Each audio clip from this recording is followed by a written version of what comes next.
50일 이런 제목으로 말씀의 은혜를 같이 나누겠습니다. 오늘 이 오후에까지 계신 여러분들은 주님의 특별한 은혜 또 그 사랑을 또 배나 받으시기를 축복합니다. 오늘 옆에 있는 분들에게 함께 인사하시면서 우리 부활의 기쁨이 충만하시길 바랍니다. 이렇게 인사하겠습니다. 부활의 기쁨이 충만하시길 바랍니다. 다시 한번 인사하실 때 당신이 하나님 나라의 일꾼입니다. 이렇게 인사하겠습니다. 당신이 하나님 나라의 일꾼입니다. 당신이 하나님 나라의 일꾼입니다. 여러분 정말 그렇습니다. 오늘은 부활주일이고 부활의 기쁨은 그 어떤 것보다도 큰 것입니다. 그래서 여러분 이 부활의 기쁨을 그 어느 것도 뺏어가지 못하도록 여러분의 마음을 잘 단속하시기를 바랍니다. 제가 내려올 때 김은영 원사님 그 얘기 하시더라고요. 사람들이 본인한테 오늘 목사님한테 안 혼났냐고 무슨 얘기냐고 그랬더니 아까 산부 예배 우리 성찬할 때 빵이 좀 모자랐는데 그것 때문에 목사님이 화내지 않았냐 이렇게 물어봤다는 거예요. 화내지 않죠. 왜 화내지 않습니까? 예수님 부활하셨는데 할렐루야. 예수님 부활하신 기쁨이 있는데 우리 화내면 안 됩니다. 오늘 얘기 들어보니까 예배 또 주차하신 분들 또 계도장이랑 딱지 뜨신 분도 있다 그러는데 그걸로 화내면 안 됩니다, 여러분. 예수님 부활하셨는데 그런 건 아주 작은 것입니다. 네, 예수님이 부활하신 것이 정말로 우리의 중심이 되기를 여러분 그것은 누가 해주는 게 아닙니다. 여러분 각자가 정말로 이 부활의 기쁨을 가슴 중심에 딱 품어야 됩니다. 예수님이 부활하신 그 기쁨, 여러분 이 부활절의 이 절기의 다른 이름은 기쁨이에요. 기쁨. 근데 오늘 우리가 본문 제목을 기쁨의 50일이다 이렇게 했습니다. 그냥 오늘 부활절만 기쁜 게 아닙니다. 아 이제 드디어 끝났다. 아 너무 기쁘다. 이렇게 생각할 수 있는데 그게 아니라 오늘부터 시작해서 성령님 임하시는 그 오순절까지 기쁨의 50일이 진행되는 겁니다. 그래서 이 초대교회에서는 이 부활절을 보통 이제 파스카, 이거는 히브리어에는 페샤흐에서 통과하다. 그러니까 6월절의 그 기쁨과 해방을 의미하는 것이 이 파스카예요. 6월절 구약의 절기 때 예수님이 부활하셨지 않습니까? 그러니까 이 구약의 6월절 그리고 신약의 부활하신 부활절이 이제 하나가 돼서 그 의미를 같이 이렇게 하게 되는 것입니다. 그래서 파스카라고도 보통 말하는데 이거보다 더 중요한 말은 다른 말로는 기쁨의 50일이에요. 같이 한번 따라해 보겠습니다. 기쁨의 50일. 사실 저도 또 예배학을 전공했지만은 이 기쁨의 50일에 대해서는 별로 잘 듣지를 못했는데 나중에 알고 보니까 이 기쁨의 50일이 굉장히 유서 깊은 그런 이제 교회력이고 절기더라고요. 그래서 오히려 이 초대교회에서 3세기까지 그때까지는 대림절도 없었고 사순절도 없었는데 오히려 이 기쁨의 50일이 있었다는 거예요. 그러니까 이제 대림절은 뭡니까? 성탄절이 생기고 그 성탄절을 또 기념하기 위해서 또 미리 그 전에 40일 동안 준비하는 시간을 나중에 만든 것이고 그 이전에 생긴 것은 부활절. 근데 부활절을 준비하는 시간이 또 사순절은 나중에 생긴 것이고 그 전에 초대교회 때부터 있었던 건 뭐냐면은 예수님이 부활하신 이 부활절부터 예수님이 말씀하신 성령님이 오실 때까지 너희가 기다려라. 그게 50일이에요. 근데 그 50일이 지나니까 6월절 다음에 50일 지나면 절기가 뭐예요? 오순절. 50일이 지나서 오순절. 또 77절이라고도 하던 이 오순절이 오는 겁니다. 그리고 오순절에 약속하신 성령님이 오셨어요. 자, 그래서 여러분 다시 정리하면 예수님이 부활하시고 나서 40일 동안 머무셨죠. 그리고 50일째의 오순절에 성령님이 오셨습니다. 그러니까 예수님이 승천하시고 나서 며칠 걸렸습니까? 성령님이 오시는 동안 열흘. 40일 있다가 승천하셨고 그러고 나서 50일째가 됐을 때 성령님 오셨으니까 40일하고 50일 사이는 열흘이잖아요. 그러니까 마가의 다락방에서 제자들이 이 성령님이 언제 오실지를 모르고 그냥 무조건 모여가지고 같이 기도하며 기다렸는데 열흘 걸렸습니다. 열흘 후에 걸렸고, 그래서 이 초대교회에서는 이 부활절의 그 기쁨을, 이 성령님이 약속하신 성령님이 오시면서 이제는 성령 충만해지고 그 은혜와 기쁨이 더 폭발적으로 배가가 돼가지고 교회가 탄생하잖아요. 교회가 탄생하잖아요. 그러니까 여러분, 이 부활의 기쁨이 교회의 탄생으로 이어지는 것입니다. 그러니까 이 부활절, 저도 뭐 그렇게 많이 보내긴 했는데, 부활절 하면서 지금까지 애쓰고 수고했다, 그동안 사순절 그동안 긴장하면서 보냈고 또 한 주간 특세하느라고 힘들었다, 이제 고생했으니까 이제 부활절도 지났으니 좀 푹 쉬자, 이게 아니란 얘기예요. 이게 아니고 이 부활의 기쁨이 오늘부터 시작해가지고 언제까지 더 충만하게 간다고요? 50일 동안. 50일 동안. 그래서 이 기쁨의 50일 동안, 자, 부활의 기쁨을 경험한 사람들은 뭐라 했습니까? 예수님께 또 집중하면서 예수님의 가르침을 받고 같이 모여서 떡을 떼고 같이 그 말씀을 나누고 예수님 부활하신 얘기를 나누고 또 주변 사람들에게 그 소식을 전하고 또 성령님 오심을 사모하며 기도하고 했던 거죠. 그래서 오늘부터 기쁨의 50일, 이 6월 8일까지 우리는 기쁨의 50일 동안 뭐 합니까? 새 생명 축제를 하는 겁니다. 부활의 기쁨을 받은 사람이 뭐 하는 거예요? 너희는 내 증인이 되리라. 그러면 우리는 어떤 행사를 하고 끝나는 게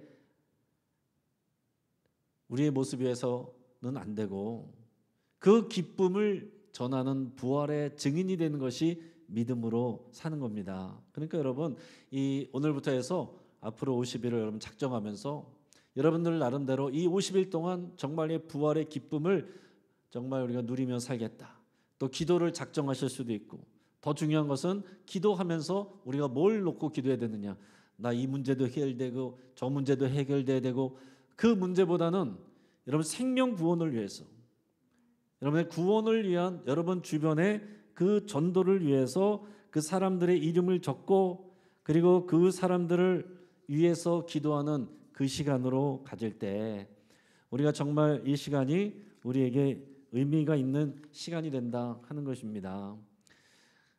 여러분이 분명한 이 성경의 의미 그리고 교회의 역사, 이런 것을 우리가 놓치게 되면은 그냥 우리 부활의 기쁨, 그냥 우리가 경험한 부활절, 계란 삶고 계란 나눠주고 뭐 그렇게 사람들에게 나눠주라고 해도 그냥 집에 가서 내가 까먹고, 그래서 부활절 하면은 입에서 하루 종일 닭똥 냄새 나는 그런 날로 이제 기억이 나는 분들도 있단 말이에요. 이런 얘기가 있습니다. 어떤 꽃장수 할머니가 있었는데 이분은 항상 표정이 밝고 즐거워 보이고 기뻐 보입니다. 그래서 이 단골 손님이 물어봤습니다. 아니, 할머니는 걱정 근심이 없어요? 어쩜 그렇게 항상 기뻐하는 모습으로 살아가고 있습니까? 그랬더니 그 할머니가 이런 얘기를 하는 거예요. 아유, 나라고 왜 걱정 근심이 없고 힘든 일이 없겠습니까? 내게도 고통스러운 일, 짜증나는 일, 걱정거리 다 있는데 그러나 나는 3일의 비밀을 가지고 삽니다. 3일의 비밀이 뭡니까? 3일의 비밀이라는 것은 예수님이 십자가에서 죽으시고 3일 만에 부활하셨거든요. 그래서 이 부활의 기쁨을, 그 원리를 항상 내가 생각하면서 아무리 힘든 일, 아무리 어려운 일이 생겨도 내가 기도하면서 3일을 견디는 거예요. 그러면 웬만한 일은 하나님께서 해결해 주시고 풀어주시는 것을 제가 경험했습니다. 어떨 때는 3일보다 더 걸리는 때도 있었고 더 길게 가는 때도 있었지만은 그래도 원리는 같습니다. 결국 예수님이, 죽음을 이기고 이기신 예수님이 죽음도 이기고 사망의 권세도 이기셨는데 나의 작은 문제들은 어찌 회복시키지 못하겠는가 라는 믿음을 가지고 내가 그 기쁨을 유지하면서 산다 하는 겁니다. 여러분 이것이 우리의 믿음의 고백이어야 되지 않겠습니까? 그러니까 여러분 우리 영신교회 다니는 사람들이 어디 밖에 나가서 보면은 아니 왜 그렇게 항상 기쁘세요? 뭐가 그렇게 즐거우세요? 저 영신교회 다니거든요. 그래야 되는 거죠. 할렐루야. 아니 뭐가 그렇게 세상이 무너질 것 같다고 그렇게 그냥 얼굴을 구기고 다닙니까? 알고 봤더니 영신교회 다닌대요. 영신교회 또 막 사람들하고 막 길에서 막 싸우고 있는데 당신 뭔가 봤더니 영신교회 교인이야. 영신교회 중직자야. 그러면 영신교회 누가 오냐고요. 예수님의 이름을 아무리 전해도 누가 교회 오냐고요. 여러분 사람은 사람을 보고 옵니다. 사람을 보고 우리가 물건도 사잖아요. 사람을 보고 물건을 사요. 우리가 그 물건에 대한 확신이 없어도 그 사람이 얼마나 확신을 가지고 기뻐하며 이것을 정확하게 전문가처럼 이렇게 잘 설명하느냐. 사람에 따라서 그 사는 게 달라지지 않습니까? 그러니까 여러분 볼펜 하나를 파는 사람도요. 거기에 대한 확신을 가지고 그렇게 팔아야 그것도 팔리지. 별것도 아니에요. 싸구려요. 누가 삽니까? 옛날에 우스갯소리로 예전에는 지하철에서 장사하는 분들도 다니고 그랬는데 볼펜 하나 사시면은 여기에 스프링도 드리고 또 볼펜 심도 드리고 뚜껑도 드립니다. 그냥 볼펜 하나인데 그러면 사람들이 웃으면서 샀단 말이에요. 그리고 사기꾼들이 하는 얘기가 뭐라고 그랬습니까? 사기꾼들이 제일 중요한 거, 사기꾼의 제일 큰 중요한 덕목은 뭐냐면은 내가 하는 게 진짜 중요한 일이라고 스스로가 믿는 일이라고 그랬어요. 그래야 나에게서 진정성이 보이고 사람들이 사기를 당한단 말이에요. 근데 여러분 우리가 믿는 것이 진짜입니다. 예수 그리스도의 부활이 진짜입니다. 이 부활의 기쁨을 우리가 정말로 확신하고 우리에게서 정말 진정성이 느껴지지 않으면 누가 우리를 보고 예수님을 믿느냐, 누가 우리를 보고 교회를 오느냐 하는 것입니다. 사랑하는 여러분, 오늘 부활주일에 오늘 이 시간에 믿음으로 자리를 지키신 분들은 정말 제가 주의 이름으로 축복하고 사랑합니다. 제가 눈에 잘 담아두고 있어요. 누가 오셨는가? 내가 누가 안 왔는가 일부러 미워하려고는 안 하겠지만은 누가 오셨는가? 제가 오신 분들은 한 분 한 분 눈에 다 담아두고 제가 특별히 더 사랑하려고 합니다. 순종하고 여러분 그 믿음의 자리를 지키는 게 얼마나 귀한 일입니까? 근데 여러분 그냥 힘들게 마지못해서 이 자리를 지키는 것이 아니라 정말로 여러분이 부활의 기쁨을 가지고 이 자리를 지켰으면 좋겠다는 얘기예요. 여러분 부활에 대한 소망이 정말 여러분들에게 진짜가 되기를 바랍니다. 장례를 치러보면 정말 이 부활에 대한 소망은 실제적인 것입니다. 막연한 것이 아니에요. 죽음을 앞둔 사람에게는 이 부활의 소망이 너무나도 중요한 거예요. 아무리 이 땅에서 열심히 살고 많은 것을 누렸어도 죽음 이후에 부활에 대한 소망, 거기에 대한 기쁨이 없는 사람이 어떻게 우리가 믿음으로 살았다고 할 수가 있겠습니까? 예전에 이런 역사 이야기가 있습니다. 이제 소련의 스탈린이 이제 죽었을 때 이 스탈린이 사람들을 많이 죽였잖아요. 그래서 이제 악명이 높은 사람인데 스탈린이 죽었습니다. 그래서 이 스탈린의 그 유해, 그 시체를 어디다가 이제 보관할 거냐, 이것을 가지고 그 후임인 후르시초프가 프랑스의 드골에게 요청을 했습니다. 거기 프랑스의 나폴레옹의 묘가 있는 이 앙바리들을 사용하게 해달라고, 이 스탈린을 거기다가 그 유해를 모시게 해달라고 그랬더니 드골이 거절했습니다. 그 앙바리드는 영웅을 모시는 묘지이기 때문에 스탈린 같은 사람을 들어오게 허락할 수가 없습니다. 그랬어요. 그래서 후르시초프가 또 워싱턴에다가 알아봤는데 거기 엘링턴 묘지 여기에 좀 들어가게 해주십시오 그랬더니 거기도 또 싫다고 안 된대요. 또 영국의 웨스트민스터 사원 여기다가 알아봤더니 또 안 된대요. 그래서 이번에는 이스라엘에다 부탁을 해봤는데 이번에는 뜻밖에도 이 스탈린의 유해를 인수하겠다고 회신을 보냈다는 거예요. 근데 다만 끝에 추신이 붙어 있는데 믿을 만한 국제 통계에 의하면 성스러운 이스라엘에서 죽은 자의 부활은 그 확률이 세계 최고임을 알아주기 바람. 이 말을 이렇게 써놓으니까 이게 꺼름직한 거죠. 후르시초프가 혹시라도 스탈린이 부활할까 봐 걱정돼 가지고 그냥 소련 땅에 묻어두었다는 그런 이야기가 있습니다. 이게 진짜 역사인지 아닌지는 저도 잘 모르겠습니다. 근데 여러분, 이스라엘에 가면요, 이스라엘 그 올드 시티 옆에 주변에는 다 묘지예요. 정말로 예수님이 이 땅에 오실 때 이스라엘로 예루살렘으로 오신다는 그 말씀을 믿고 제일 먼저 내가 부활하겠다 그렇게 해가지고 그 옆에 땅을 사람들이 다 사가지고 묘지로 삼아서 거기는 완전히 공동 묘지가 돼 있어요. 근데 여러분, 우리는 예루살렘이랑 먼데 어떡합니까?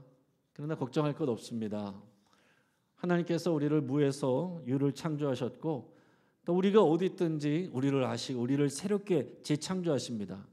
그래서 여러분, 이 부활이 정말로 우리의 기쁨이 되기를 바라고, 오늘 우리가 성경 읽은 말씀에서 나눈 말씀이 무엇입니까? 오늘 이 사도행전을 쓴 누가복음과의 사도행전을 쓴 이 의사 누가가 이 사도행전과 누가복음을 왜 썼다고요? 전도하기 위해서 쓴 거예요. 쉽게 말해서 이 전도라는 것은 예수님이 누구신지, 그 예수님이 누구신지를 더 정확하게 확증하는 것이 예수님의 부활 사건입니다. 그러니까 우리 신앙의 모든 중심에는 예수님의 부활의 기쁨이 있어야 돼요. 여러분 교회에서 열심히 일하시고 여기 여전대 남선교회 임원들도 많으신데 부활의 기쁨 잊어버리면 교회만큼 힘든 데가 어디 있습니까? 교회만큼 말 많은 데가 어디 있습니까? 교회만큼 할 일 많은 데가 어디 있습니까? 교회만큼 또 부지런히 새벽에도 나와라, 밤에도 나와라, 교육받아라, 밥해라, 설거지해라, 청소해라. 내 돈 내고 이렇게 그렇게 고생하면서 뭐하러 교회를 다닙니까? 또 그 안에서 서로 또 얼굴 붉히는 일들도 생기고 그러면은 내가 돈 받고 다니는 것도 아니고 내가 뭐하러 무슨 부귀영화를 누리겠다고 이러고 교회를 다니나, 그런 생각하게 된다는 거죠. 이런 부활의 기쁨을 잊어버리면 매너리즘에 빠집니다. 모든 신앙생활도 마찬가지고 목회자도 우리 고난받는 그런 곳이 아니라 우리 대한민국 교회, 한국 교회 같은 이렇게 안전하고 풍요로운 곳에서는 제일 무서운 게 박해가 아니에요. 매너리즘입니다. 매너리즘에 빠지는 거예요. 늘 하던 것, 새로운 것 하는 건 귀찮고 늘 하던 것대로 하고, 그 의미보다는 그냥 경험적으로 하고 습관적으로 하고 내가 익숙하니까 그냥 그렇게 하고, 그게 매너리즘이에요. 매너리즘에 빠지는 게 제일 무서운 일이에요. 근데 매너리즘을 벗어나고 매너리즘에 빠지지 않는 하나님의 그 능력이 계속해서 임하게 되는 비결은 새로운 사람을 오게 하는 것입니다. 사람을 구원하고 사람을 키우는 일이에요. 할렐루야. 예수님께서 제자들을 마지막에 말씀하실 때에 때와 시기는 너희가 알 것이 아니고 오직 성령이 너희에게 임하시면 너희가 권능을 받고 예루살렘과 온 유대와 사마리아와 땅끝까지 이르러 내 증인이 되리라, 그렇게 말씀하셨습니다.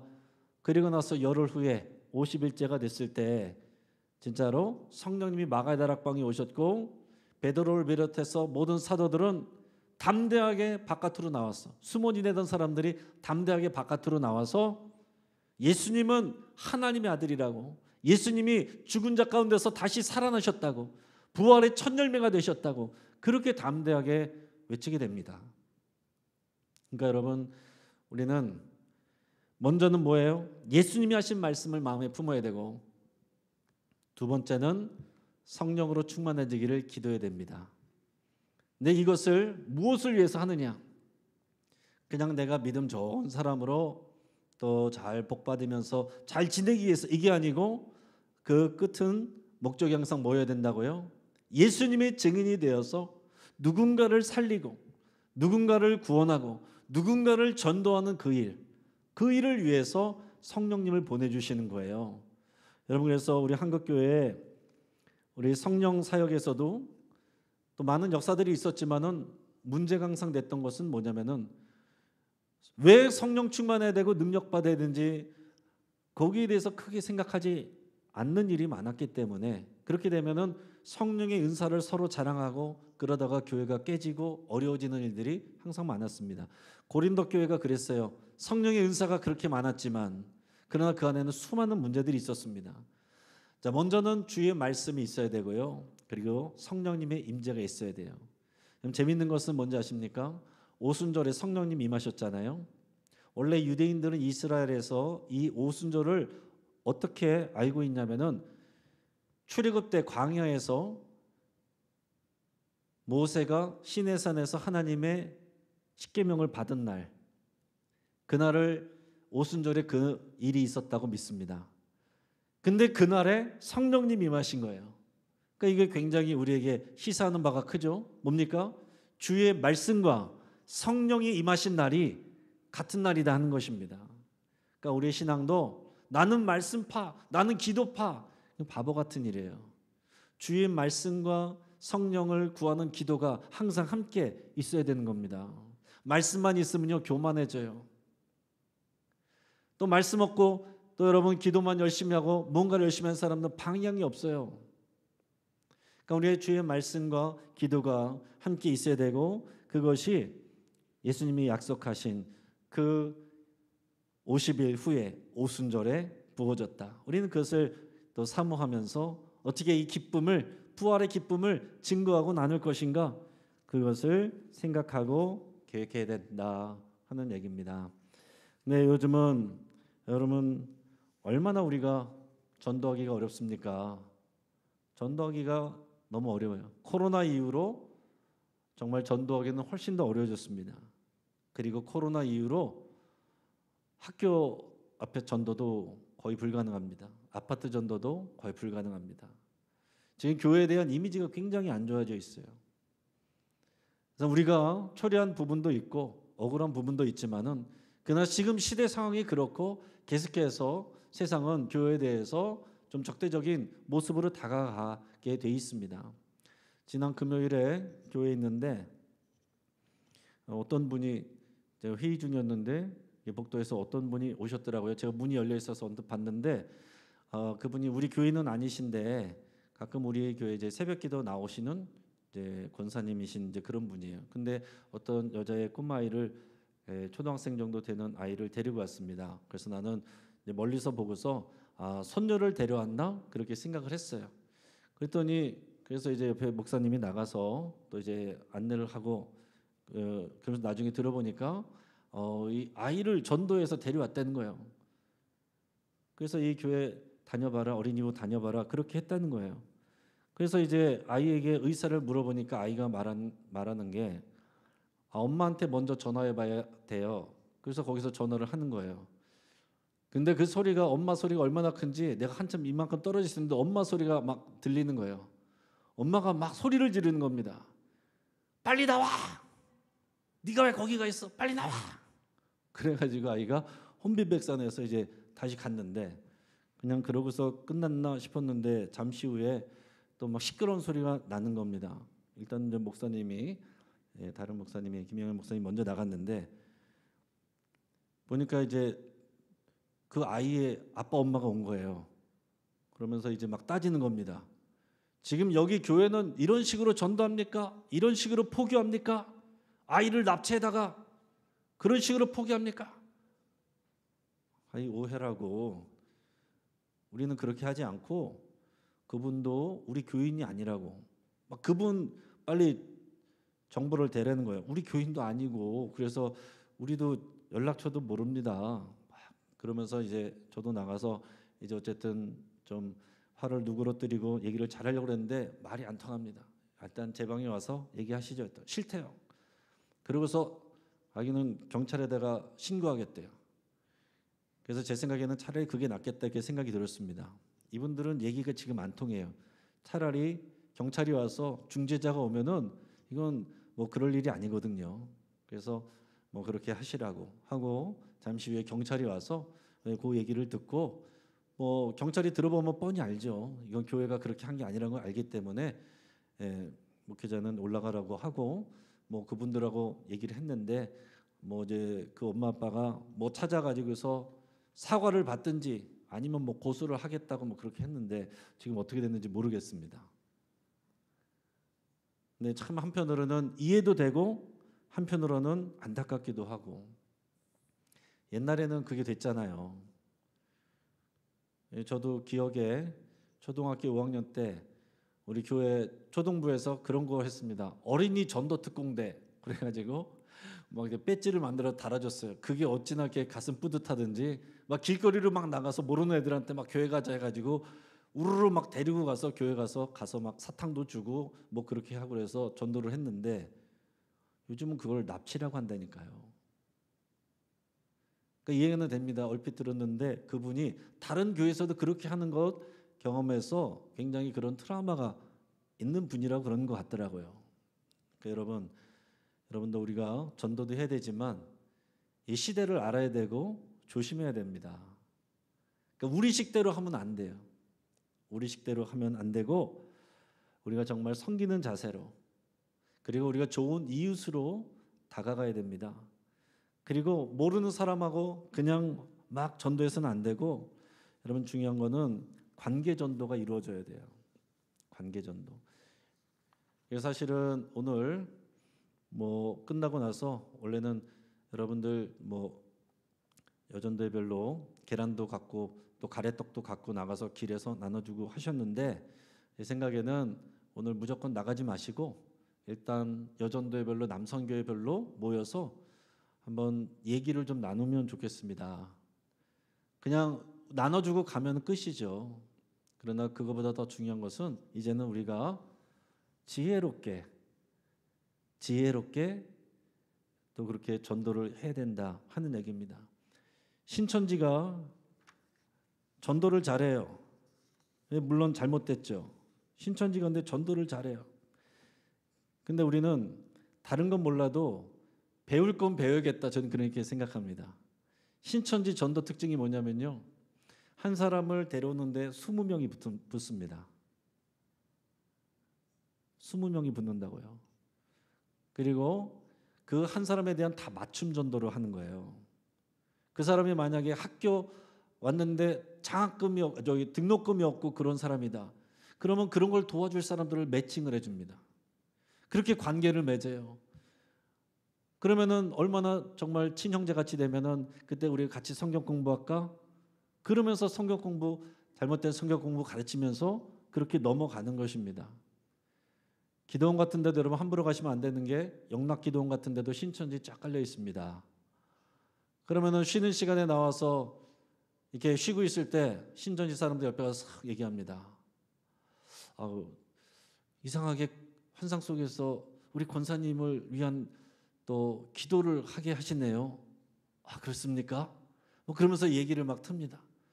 뭐 그러다가 결국에는 정말 우리가 정말 은혜 되고 말씀 잘 가르치는 분이 있는데 말씀 공부하러 가자고 이렇게 데려가요. 또 젊은 애들한테 맞게, 젊은 애들은 요즘 좋아하는 뭐 MBTI 검사한다, 성격 유형 검사한다, 그런 거를 통해 가지고 자꾸 이제 접촉을 해서 또 거기에 필요를 알아가지고 딱 본부에다 연락하는 거예요. 이 친구는 지금 뭐가 필요하다. 그러면 거기에 맞는 사람들을 딱 준비를 해가지고 보내줘서 관계를 맺게 하고 성경 공부하게 하고 그렇게 데려간단 말이에요. 그리고 교회에 침투해서 거짓말해가지고 재직이 되게 한 다음에 문제 삼고 교회를 분열시키고, 그러면서 목사를 쫓아내고 자기네 목회자를 데려다 갖고 와서 교회를 삼키는 그런 방법도 씁니다. 그러면서 거짓말하는 거 모략이라고 말하면서 주님을 위한 일이라고 괜찮은 거라고 이렇게 가르칩니다. 우리가 거짓말을 하면 안 되겠지만 우리가 배워야 될 건 뭐냐면은 함께 전도한다. 두 번째, 맞춤 전도한다. 그러니까 여러분, 우리가 나가서 모르는 사람 그냥 한번 주고 끝날 수도 있어요. 나는 그래도 내 할 일 했다, 나는 전도했다, 내 마음은 뿌듯할 수 있지만은 사실 별로 그렇게 효과는 없습니다. 이단들은 이렇게 체계적으로 그리고 맞춤 전도로 관계 전도로 갔는데 우리는 예전처럼 그냥 무대뽀로 할 수는 없다는 거예요. 그래서 몇 가지를 말씀을 드리면은, 어떤 분은 요즘에 당근 전도 하는 분이 있으시더라고요. 당근 전도. 여러분 당근 마켓 아시죠? 우리 여기서 당근마켓 그래도 이용하시는 분들은 그래도 조금 젊으신 분들이고, 당근마켓이 뭡니까? 당근 파는 것입니까? 이런 분들은 요즘을 상황을 잘 모르시는 분들인데, 저도 당근 뭐 마켓은 잘 이용하지 않지만은 당근 이 지역사회 네트워크예요. 그래서 어떻게 하냐면은 교회에서 뭐 필요한 것들을 어떤 나눌 만한 물건들을 하고서 당근 마켓에다 올리는 거예요. 이거 필요한 분들 여기 교회에 있는데 와서 가져가세요. 그럼 교회 근처에 있는 분들이 와서 그를 받으러 오는 겁니다. 그러면 서로도 인사도 하고 그러다가 또 친해지고, 그러다가 어느 순간 보면은 또 복음도 전하고 초청도 하고, 그렇게 전도를 하는 분도 제가 알게 되었고요. 어떤 분은 전도를 목적으로 하지 않고 아예 그냥 지역사회를 섬기는 마음으로 나눔을 한다, 이렇게 하는 것도 보았습니다. 우리 노회 안에 있는 세빈영락교회 목사님 얘기 들으니까, 그 목사님은 커피는 본인이 안 마시는데 커피는 열심히 볶아가지고 만들어서 사람들 주는 거 좋아하거든요. 근데 커피를 볶아서 당근에다가 올리니까 주변에 있는 젊은 사람들이 많이 와서 그를 받으러 가려고 줄을 선다는 거예요. 제가 어제 그제 청소하면서 오르락 내리락 하다 보니까 우리 옥상 올라갔는데 커피 로스팅이 있는 거 제가 봤습니다. 아마 우리 교회 김요한 집사님이 기증한 걸로 제가 알고 있는데, 뭐 김요한 집사님이 하든 누군가 하든 우리 남성교회에서 여러분 젊은 분들이 하든 그런 것도 활용해서 커피 볶아가지고 또 당근에다 알려서 또 나눠주기만 해도 섬김이 되는 것이고, 그렇게 해서 좋은 이웃이 되는 것이고, 관계가 맺어지면 또 자연스럽게 초청할 수도 있는 것이고, 그러면 좋겠다 하는 얘기죠. 그래서 여러분 이번 50일 동안 중요한 것은 여러분 남선교회 여전도회 별로 그냥 오늘 계란 나눠주고 가래떡 나눠주고 끝나지 마시고 계획을 세우시란 말이에요. 한번 생각을 해보세요. 그래서 어떻게 하면은 사람들을 필요를 채워주고 그분들이 좀 편하게 올 수 있을까, 또 그런 일들을 한번 생각을 해보시고요. 여러분들께서 자체적으로 그런 행사들을 마련하면은 우리 교회의 시설도 또 제공해드리고 또 이렇게 지원을 해드릴 예정입니다. 또 예를 들어서 또 플리마켓 같은 거, 젊은 분들은 플리마켓 같은 거 좋아하잖아요. 소규모로 아이들과 함께 플리마켓이나 아니면은 아나바다 이런 것들을 할 수도 있습니다. 그리고 5월 23일 날 여러분 기억해 두시고, 5월 23일 날 목요일에는 우리 작년에 했던 바대로 목요일 날 점심 때 우리 교회 1층에서 새참 음악회 할 거예요. 그래서 이번에는 플러스 하는 두 분이 오셔서 음악회 하는데 아주 신나는 그런 음악회에, 이럴 때 여러분들이 주변의 지인들을 미리 초청하시고, 6월 8일에는 우리 극단 와서 공연한다고 그랬죠. 그럴 때 초청하시고, 또 그때만 기다리는 것이 아니라 여러분들 또 구역별로도 할 수 있습니다. 교구별로도 할 수 있습니다. 그러니까 여러분 중요한 거는 사람들이 필요로 하고 좋아하는 것들을 맞춰주는 거예요. 그리고 더 좋은 것은, 사실 저도 그렇고 여기 계신 대부분의 사람들은 교회 오래 다니셨고, 오래 다니신 분들의 특징은 뭐냐면 전도할 사람이 주변에 별로 없다는 거예요. 그렇죠? 전도할 사람들이 주변에 많은 사람들은 누구예요? 새가족들, 초신자들. 그런 분들은 주변에 그런 분들이 많습니다. 그러니까 여러분 선교회나 여전도회나 구역이나 교구에서 그런 새가족들, 그런 분들에게 오히려 필요를 물어보고, 그런 분들이 신나서 사람들을 데려오고 편하게 함께할 수 있는 그런 것들을 생각해 보시고 마련해 보시라 하는 얘기입니다. 우리가 지금 우리 교회는 목회 철학이, 우리 원로 목사님이 복지 목회가 목회 철학입니다. 그래서 지역사회를 섬기는 것인데, 복지 사역은 그것 자체로가 의미 있는 거예요. 복지 사역을 통해서 전도하는 것은 아닙니다. 복지 사역은 그 자체로 우리가 사명을 감당하는 것이고, 또 그런 일을 위해서 우리가 좋은 이웃이 되는 것, 그 자체로도 의미가 있는 거예요. 그래서 지금 토요일마다 우리 이 지역의 강서구 50+ 뮤지컬 팀이 연습할 곳을 찾다가 우리 교회 연락이 와서, 작년에도 그랬고 여기 3층 쓰시라고 이렇게 대여해주고 있습니다. 무료로 대여해주고 있고, 그래서 아마 토요일 날 왔는데 모르는 사람들이 막 여기서 뮤지컬을 연습하고 있는데 뭐지? 그래서 웅성웅성 궁금해하셨던 분들도 있을 텐데, 우리가 지역사회에 좋은 이웃이고 친구가 되기 위해서 또 그런 팀들에게 우리가 이런 장소를 제공을 하는 거예요. 그러니까 우리가 그렇게 일반적으로 사랑하고 섬기는 것, 그것도 의미가 있는 것이고, 또한 그것을 통해서 이번 특별히 기쁨의 50일 동안에는 어떻게 하면은 전략적으로 또 그분들의 이웃의 또 필요를 채워주면서 복음을 전할까, 그래서 여러분들이 잘 생각해 보시기를 바랍니다. 우리 방법은 얼마든지 많이 만들어낼 수 있어요. 그러니까 교회에서 그냥 마련하고 시키는 것뿐만이 아니라 여러분들이 하고 싶은 것을 또 여러분들이 기획하시고 같이 의논하시면 교회에서 적극적으로 지원하며 그렇게 함께 가면 좋겠습니다.